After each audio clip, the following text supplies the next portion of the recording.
Coyote's back. Go grab myself something to drink. I think your soda's still up there on the counter. Oh.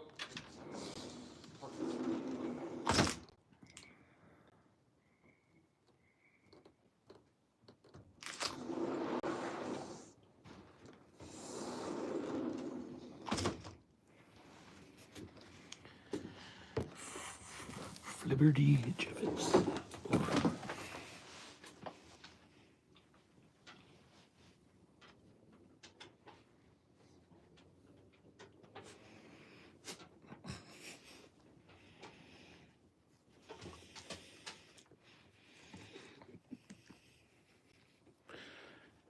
Was that a toot? Did he? Dino did? Did he fart? Yeah. Yep. He has a very distinctive fart. It just goes like. Yeah. Go poop. Go drop a doozer. Do us all a favor. Crop dusting us. Hello. His farts don't match his little brother's farts by a country mile, though. Oh my god. Cricket will blow up the moon with them farts.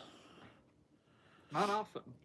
No, but when he drops one, it is fucking unbelievable. A true crop dusting. Yeah. Feline farts. Completely silent, too, so you don't. Oh, yeah. Prepared. Oh, you had a whole pack. Oh, Jesus. Okay.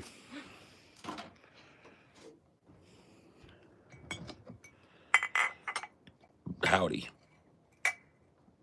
I haven't seen asbestos fingers in a minute.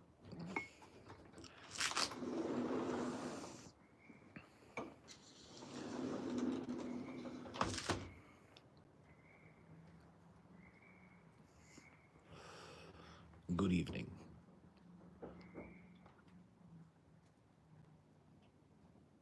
There's only one saucy frog ribbiting tonight. I'm wondering why. Maybe there's something in the area eating the frogs.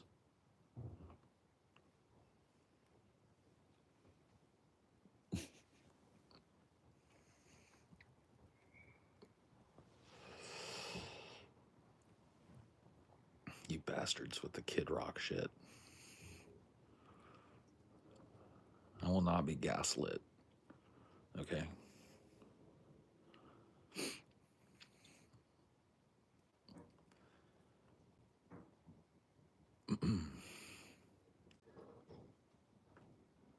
What did you guys think about Bad Open Mic Gauntlet?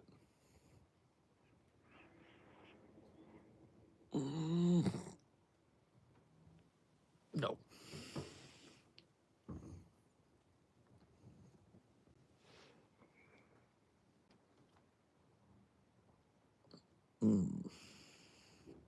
Dude.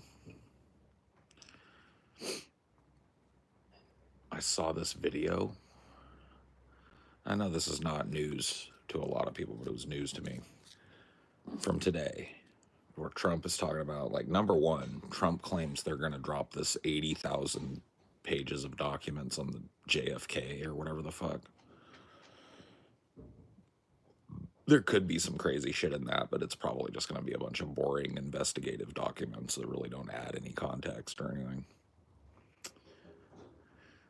But I was watching Trump speak, and I got to be honest with you guys, like, especially since the election, I don't really spend a whole lot of time watching Trump speak. Like, I've had enough of Trump. It's going on, like, you know, by the time his presidency reaches the 2-term limit, it's going to be 12 years of Trump.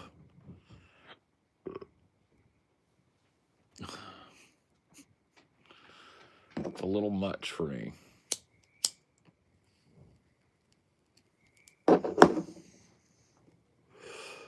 And so I was watching him speak, and I'm going to just, like, I have to update my Trump impersonation. Because he doesn't have any fucking none of this exists anymore. He's just like, tomorrow you will be getting the JFK documents. And, dude, Paw Trump.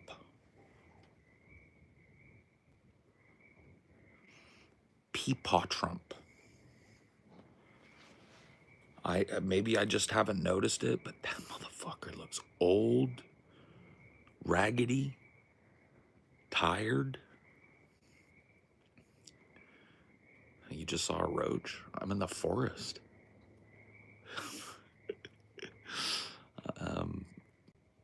Cool. Point it out next time.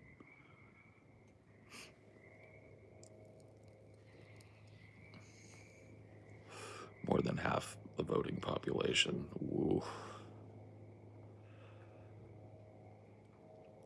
Ooh.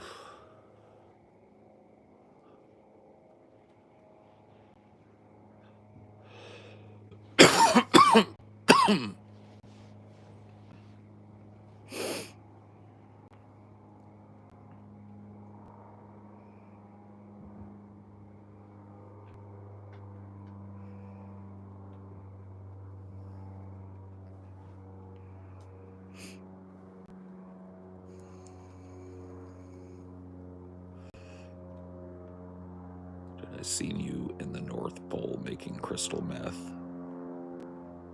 What do you think is going on at the North Pole?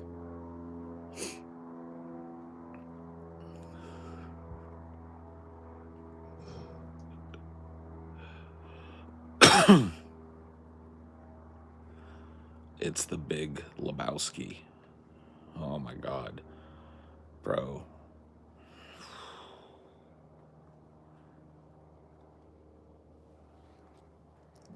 It's time for me to hit the monkey button already. It's time for me to hit that monkey button already.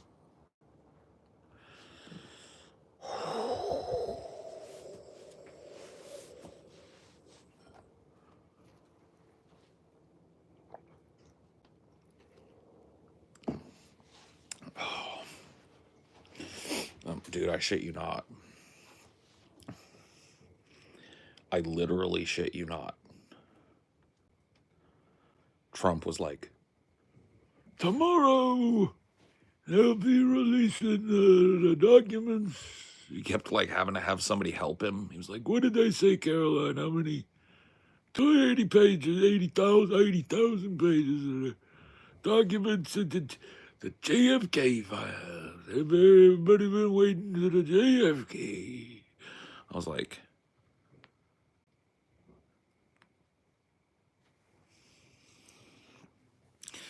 Mr. Trump is no longer his father's name. Yeah. Paw Trump, dude.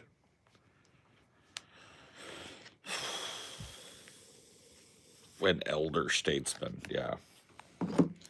Like a mummified statesman.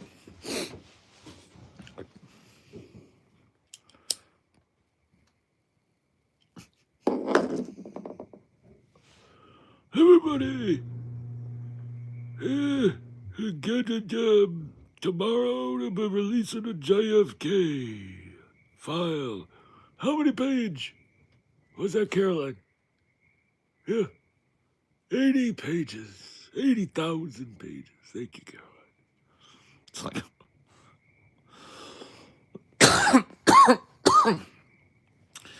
like... It's another cliffhanger.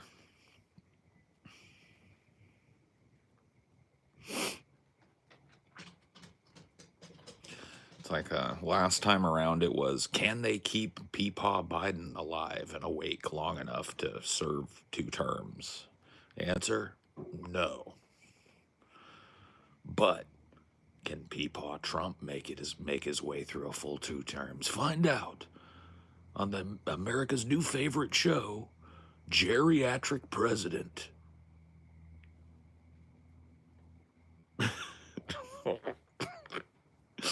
I don't get it, bro. Like, dude, look at the motherfuckers that I... Okay, look. My life started, admittedly, with an old motherfucker. Reagan.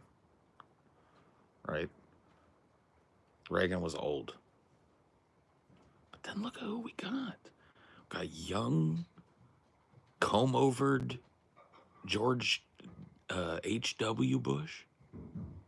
We got Bill Clinton, our first black president. You know? We got spry, sassy guy you'd like to have a beer with, George W. Bush. We got Barack Obama. And then for some reason, since then, we just been locked into ancient motherfuckers. And there ain't no choice either. It's like if we voted for the other guy, it would have been the oldest president ever elected. Do you guys realize that, right? Like if Biden had run and Trump ran again this year, no matter who won, it would have been the oldest president ever. It's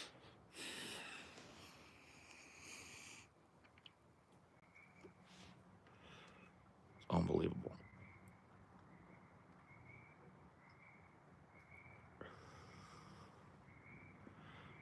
But I'm telling you, man, Peepaw doesn't sound good. Peepaw Trump, like, you know, I figured he'd lost maybe half a step. He's lost a quarter of the marathon, man.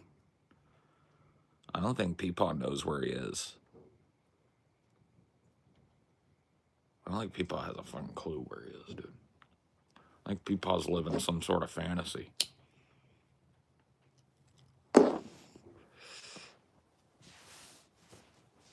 Oh.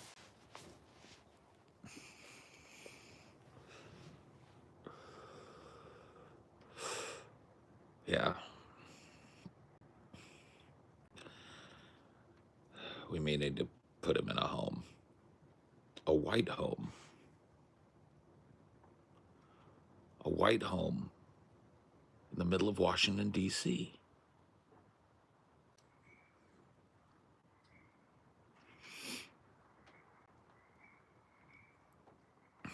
How does one recover after divorce? By crawling on your belly through broken glass for about 6 months. Something like that. It'll be fine. You'll slog through broken glass for about 6 months, and then you'll stand up and dust yourself off and move on. It's typically how it goes anyway. Oh.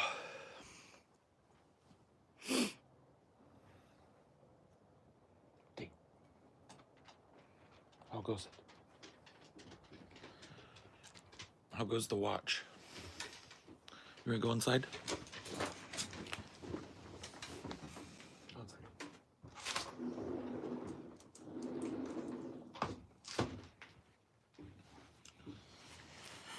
Oh, that dusty tea. Ooh.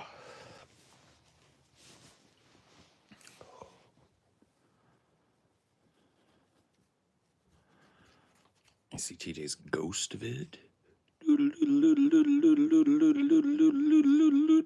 Nope.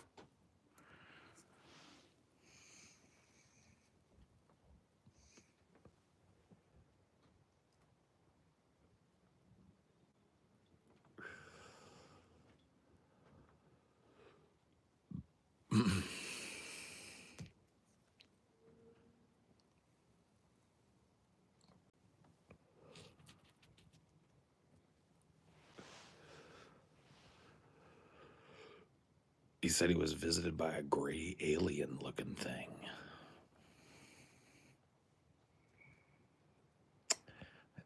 Maybe TJ's going insane. That'll be fun. That could be a fun arc. Remember TJ's batshit insane arc? That's what they'll be saying in 2028. Remember that time when TJ went off his nut? Good times.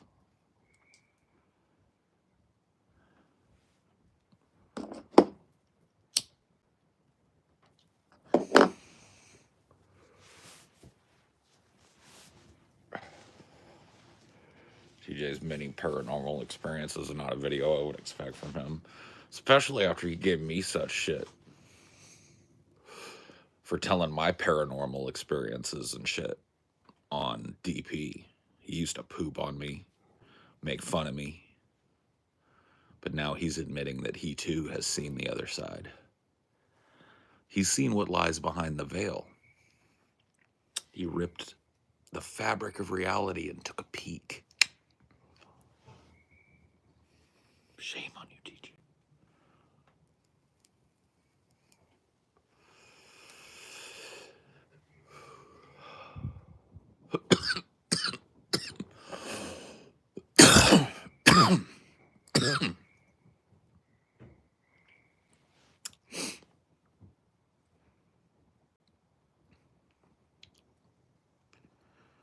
I don't necessarily think, I'm one of those people. I don't necessarily think ghosts are real, but I believe in parallel universes.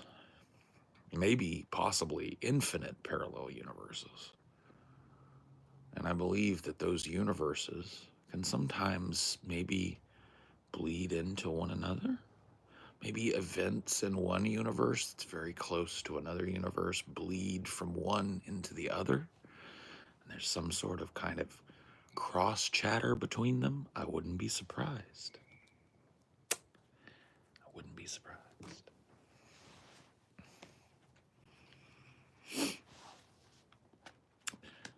Yeah. Yeah, I had a whole fucking crazy thing when I was a kid. And I've told the story. I'm not going to retell the fucking story here, but, you know, I have no explanation for it as I remember it.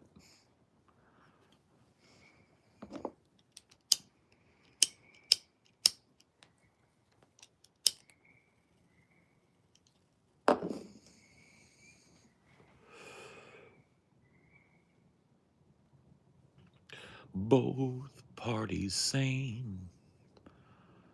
Both parties same. Oh no, lighter 9. Actually, it's because it is below 40 degrees out here. If you leave a Bic lighter outside in 35 or below, the whatever it is in there, what do they call that? Not propane, the little, you know, whatever the little fucking compressed gas in there. Butane, thank you. Gets cold and, you know, moves slower up through the little straw and all of that stuff. So you gotta shake them a little bit, warm them molecules up.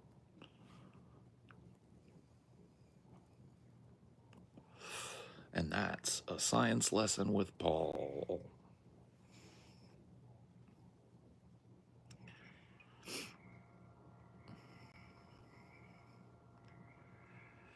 Seeing what happened so far, are you warmer to the idea of the lesser of two evils? Why and why not? Love you, buddy. No. Seeing what's happened is the reason, and by the way, this was true before Trump, is the reason why I don't play the lesser of two evils game anymore. Because it is the lesser of two evils game, the constant reduction of people's expectations and subversion of their own expectations for what they want from a politician in the name of the lesser of two evils that has led to Donald Trump and the people that can't beat him, Hillary Clinton, Joe Biden, Kamala Harris, these weak, feckless, shitty Republicans in Democratic clothing. So that's how I feel about the lesser of two evils, but that's nothing new. You can find me talking about that in 2016, okay? It is that kind of slow erosion of expectations of the electorate and kind of slow erosion of people's kind of moral imperative to vote for somebody who at least somewhat resembles their worldview, right? In the name of, well, just suck it up. Just bite your fucking tongue and vote for a shitbag because they're probably going to be better than this other shitbag. The cyclical, like doing that cyclically in this country has led this country to ruin, to the precipice of ruin. That's how I feel about it.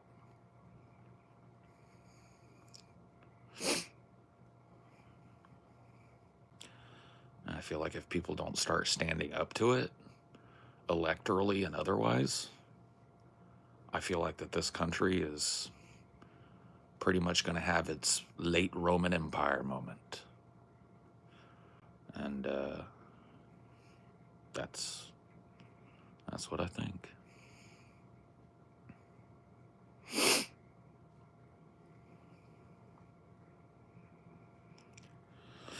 What to do then looks hopeless. Well, if I believed that politics and political parties and the way that political parties had to exist were forced to be a binary, I would agree with you.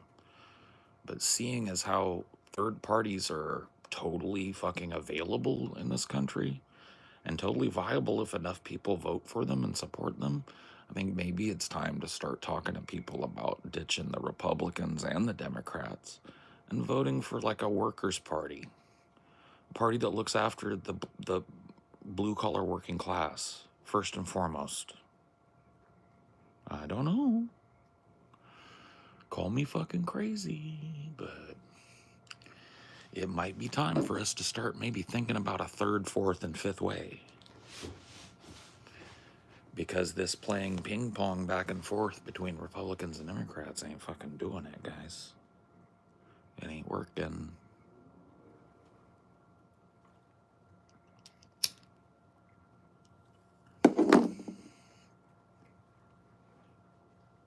Doesn't mean it's possible for God to exist. And what are you even talking about?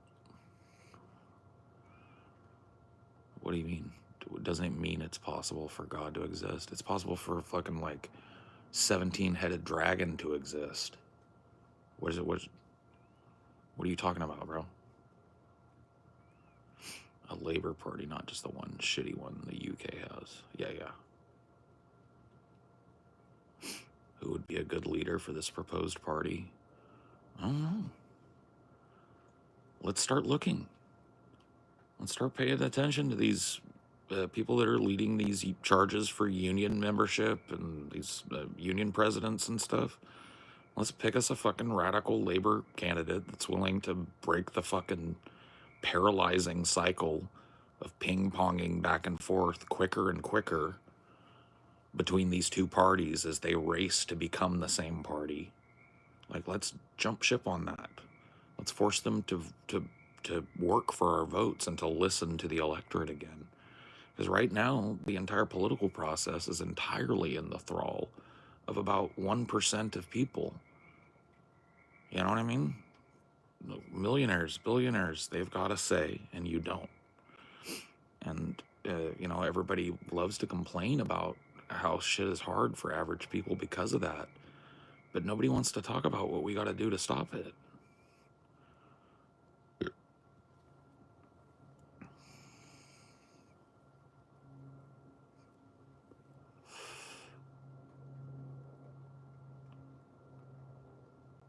The optimistic outlook is that Trump causes so much harm that he generates a genuine leftist counter-reaction. Well, that's accelerationism, right? Because then it proves kind of like the idea that allowing these fascist governments to take temporary root is what's necessary to foment revolutionary kind of leftism to wake up and start counteracting the government, right? I'm not saying that maybe that's right, but that's an idea that I'm starting to see being thrown around by people and communities who would have shouted it down as retarded just 6 months ago. And so, maybe there's a genuine sea change in how people are thinking about this. I hope so. I honestly hope if you're in your 20s, you don't need another 3 or 4 cycles of this before you go like, this is fucking bullshit. And you start agitating for something else,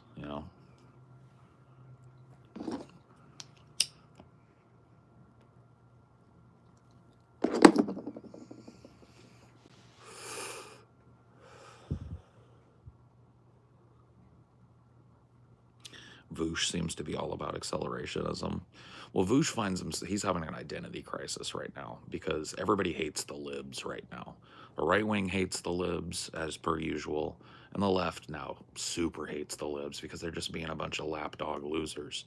And so Voosh doesn't want to cheerlead the libs because it doesn't allow him to place himself in a position that makes him look better than MAGA. And so now he's back to his old ways. This is a cycle, and it's not just Voosh.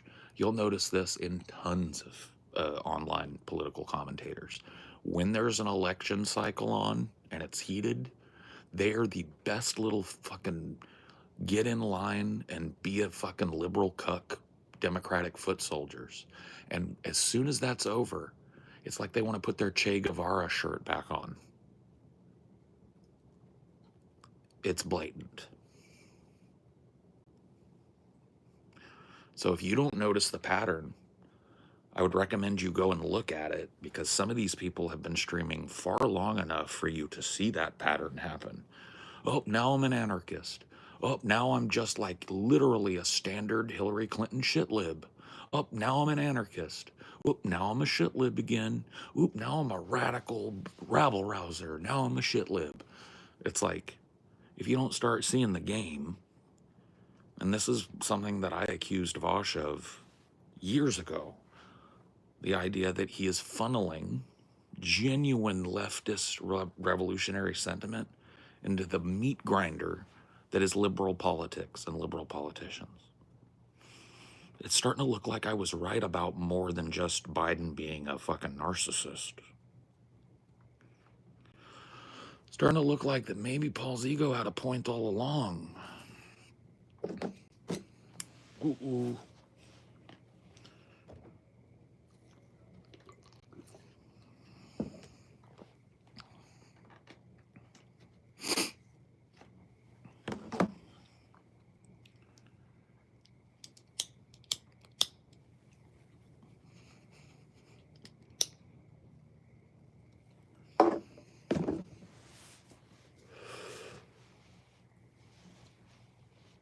It was weird hearing Omar pushing so hard for Bernie, then saying we should vote for the milquetoast liberals that fucked him over. I know.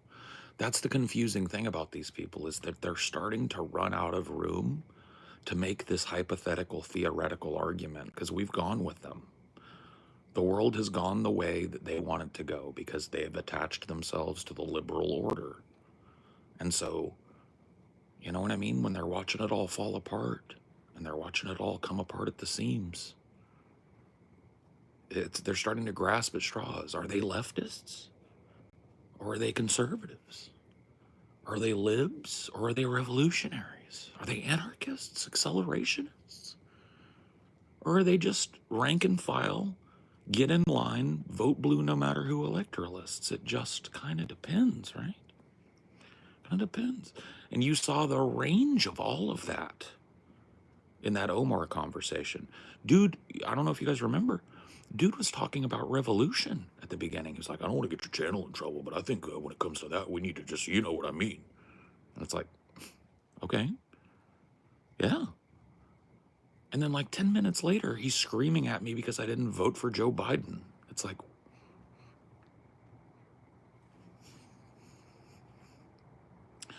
talk about having absolutely no basis. You have no core.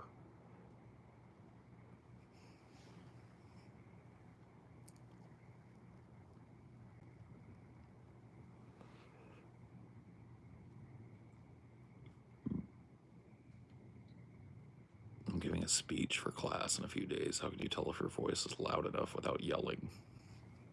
You should imagine. Okay.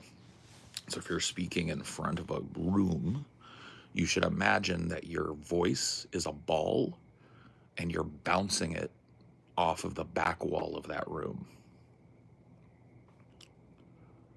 So, you know, you don't want to throw the ball so hard that it ricochets right back at you, but you're bouncing. Think about that. You're like kind of lobbing your voice to such an extent that if you visualized that sound wave, it would bounce off that back wall. Him saying people like you screwed Bernie was crazy. Yeah, people like me screwed Bernie, not the people that he's telling you to vote for that actually screwed Bernie. It's wild, bro. It's just and when you're talking about somebody that's having like a worldview identity crisis because their political prescriptions haven't worked out the way that everybody told them they would, I don't know how to help a person mend that up. I mean, if you listen to that conversation, it was just fractious.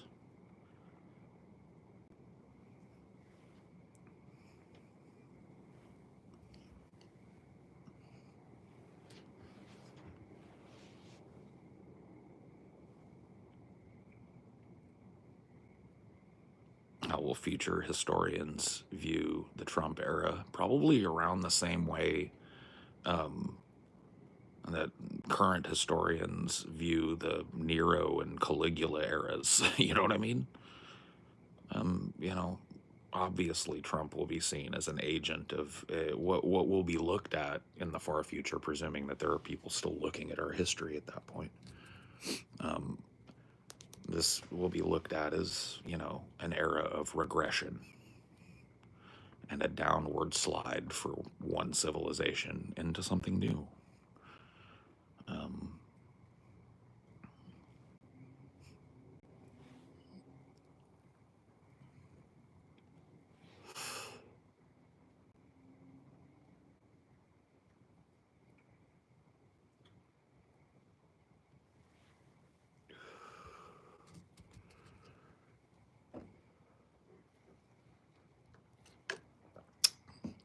Here's a good tip, too, for your speaking.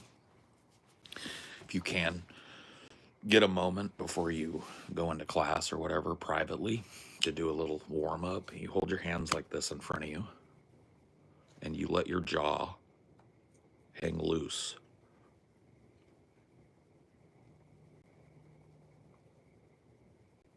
The idea is to let your jaw kind of naturally hang loose enough that it moves a little bit when you rock your hands back and forth. Because that's one thing that messes up public speaking and projection and all of that is like people get real tight here in their jaw, right? They get nervous and their jaw gets real tight.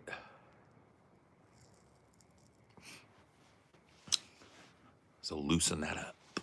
Loosen it up.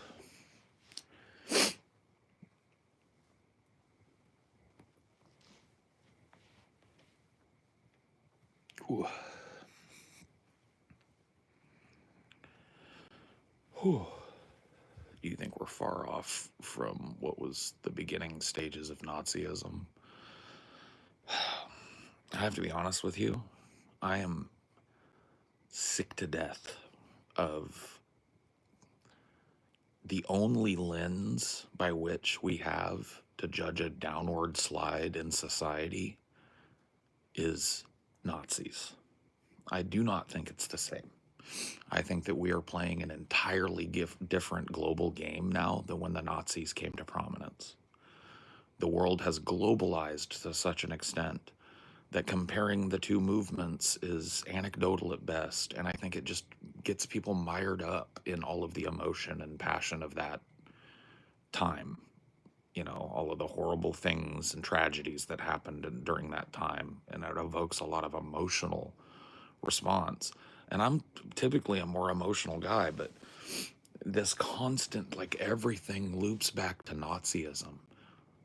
Remember that? Remember when the best resistance that the Democratic Party put up to Trump and a lot of the mouthpieces put up to Trump was to call him a Nazi over and over again. It just doesn't work. It doesn't work. I'm not the only person that's sick of every goddamn political conversation circling around to Hitler by necessity. It just has to stop. We're dealing with an altogether new kind of oligarchical fascism, crony capitalist kind of fascism, right? Where you know, the billionaire class has undue influence over every level of national and state government. And you know, this is more about economics. And I understand that the Nazi rise to power was largely about economics too, but this is about like a seizure of economic power. Techno feudalism. Ooh, I like that. I like that term. I don't know if it makes sense technically, but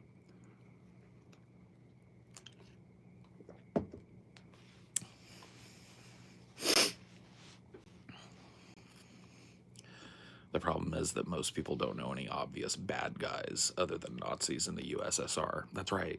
You'll never hear like a political discussion where people will be like, you know, Trump has a lot of parallels with Idi Amin. Trump is like the rise of Idi Amin's party, you know, or, you know, I see a lot of parallels between Trump and the Shah Reza Mohammed of Iran in the pre-revolution days. You know what I mean? You never hear any of that because nobody knows any other bad guy other than Hitler and Stalin and Putin, right? And so every goddamn political conversation is focused through this narrow lens that's filled with people's, you know, people's heads are just filled with 10,000 documentaries that they've watched about World War II. The brave soldiers on the plane knew that they were going down, but they delivered their payload anyway, and Berlin rang with the sound of their bombs. You know what I mean? And they want to make every goddamn political conversation about the flag-waving patriotism of that. And I'm tired of that being the lens. I'm tired of it. I'm tired of talking about it. I'm tired of the parallels. I'm tired of even if it's like there are parallels that are worth talking about. I feel like we've run it into the ground.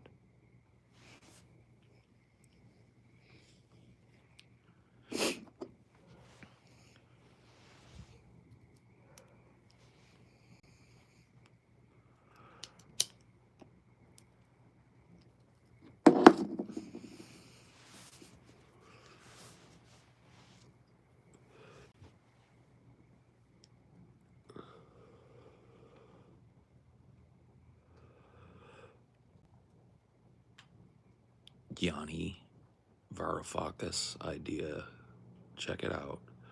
It describes the destruction of capitalism by the tech center and tech billionaires that have consolidated the market and political influence. Yeah, I mean, I'll take your word for it, I guess.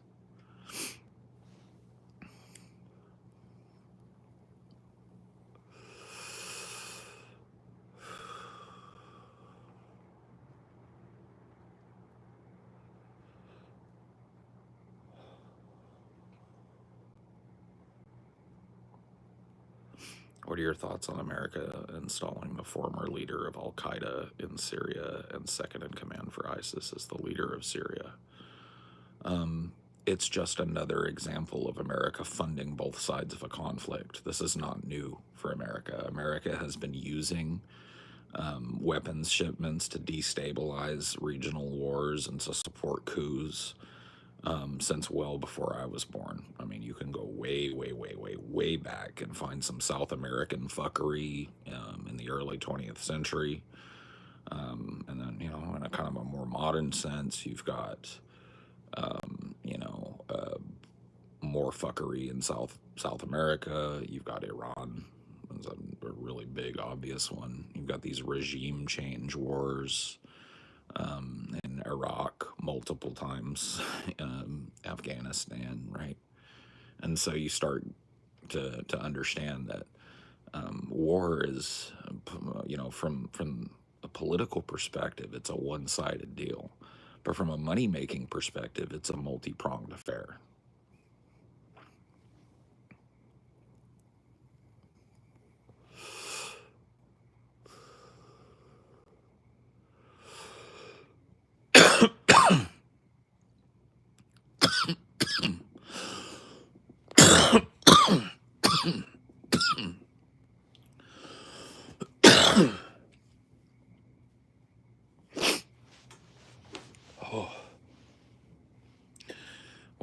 on Marxism, Leninism. I think as leftists, I feel the same way about Marxist Leninism or Marxism slash Leninism, as I feel about every political conversation turning into a parallel with Hitler, right? I feel that it is time that leftists, I'm not saying don't be aware of theory. I'm not saying don't, spend some time looking into what came before.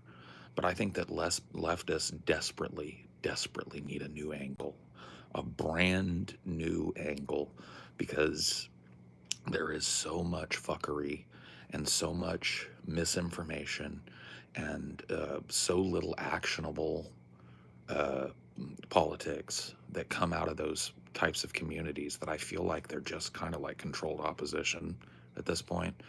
They just kind of like funnel people into a, people aren't going to get with it, all right? And I think it's time to shed it. It's like, labor advocacy.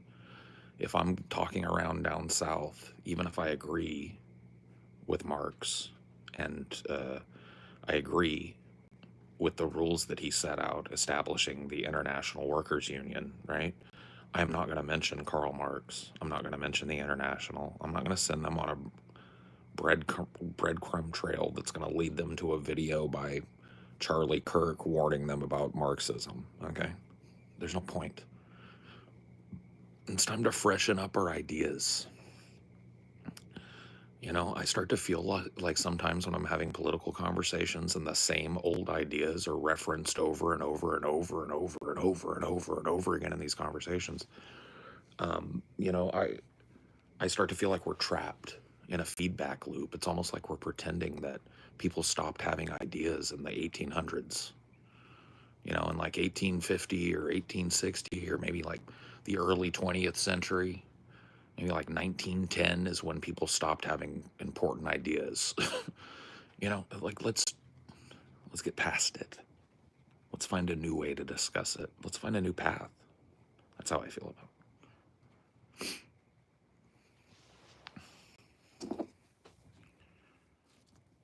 Well, it's not just in the minds of Americans that it is synonymous with authoritarianism, but point taken.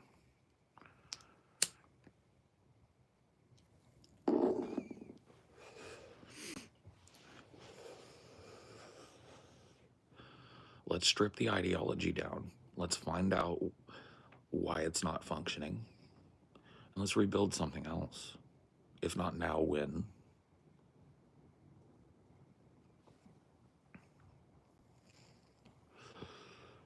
It's both. It's the ideas and the messaging that I want to move past. I'm fine with academically referencing it and even maybe basing some of our actionable progress on some of the prescriptions in Marx and Engels and shit like that, right? I'm not against it. What I am against is constantly trying to die on the hill of advocating for a Soviet-style socialist / communist government is spinning your wheels in the muck right now. I think we need to move away from it. I think we need to try stop arguing about the rights and wrongs of people that have been dead for 100 years, and let's start thinking about the future.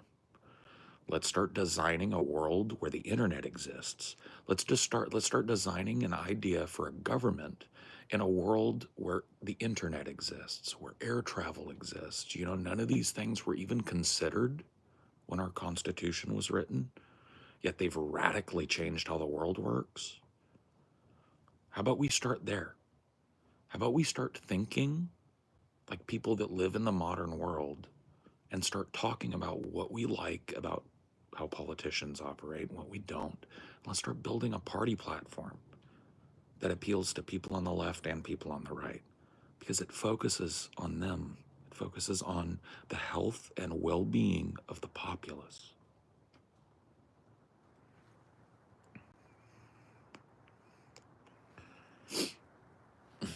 Dude, imagine you subscribe, wait for 5 minutes to put up one emoji and ghoul snipes you. Oof.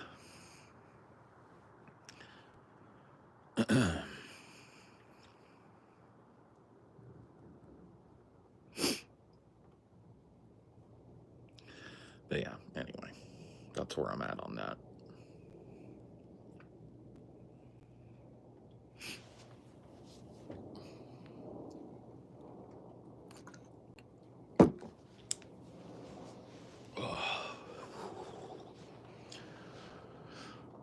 I think it might be too cold for me to sit out here anymore.